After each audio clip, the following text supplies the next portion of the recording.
Assalamualaikum warahmatullahi wabarakatuh. Selamat pagi menjelang siang, teman-teman.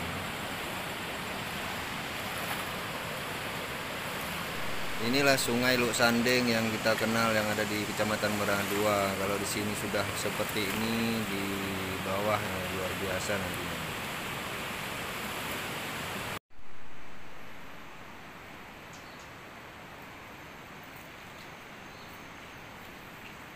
Desa Luk Sanding, Kecamatan Merah 2, Kabupaten PD Jaya, pelosok gunung. Jaringan api nggak ada. Jaringan api jangan harap ada di sini. Tahun 2024 kita jumpai dulu yang punya rumah. Mana-mana? Gimana keadaan bapak ini di sini? Assalamualaikum. Iwan. Beres, Puput. Tengok lembu lembu. Oh, di bawah nak lemah. Napa lembu? Put bawah. Ayo, put bawah. Put panen, Pak. Lumayan juga, teman-teman. Ada 4 sapi bapak ini. Lumayan lah, kalau satu sapinya 15 juta, berarti 4 60 juta. Masih rumah kebun. Alhamdulillah ya. Durian. Ini durian montong.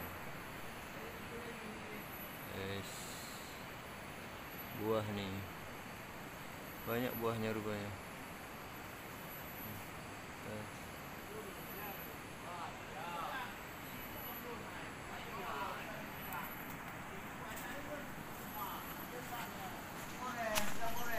Seperti inilah kondisi rumah yang ada di puncak Kecamatan Merah 2.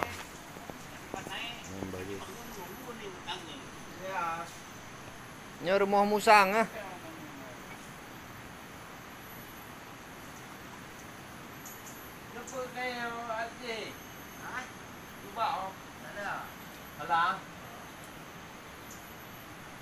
Berarti rona siro ini apa ah?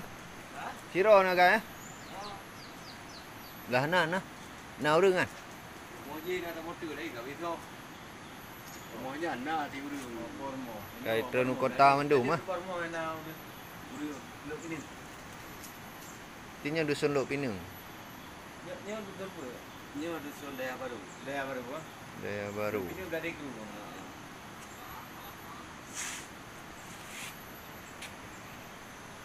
Ini hayu mana? Mana nak payah pakainya no?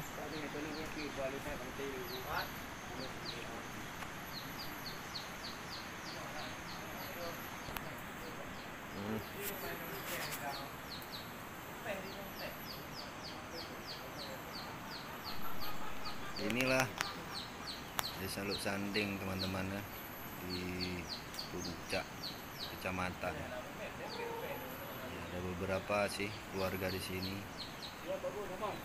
Dan bapak itu tadi sama Bapak Babinsa 15 kakak, cuman ada yang udah turun Babin Kamtibmas.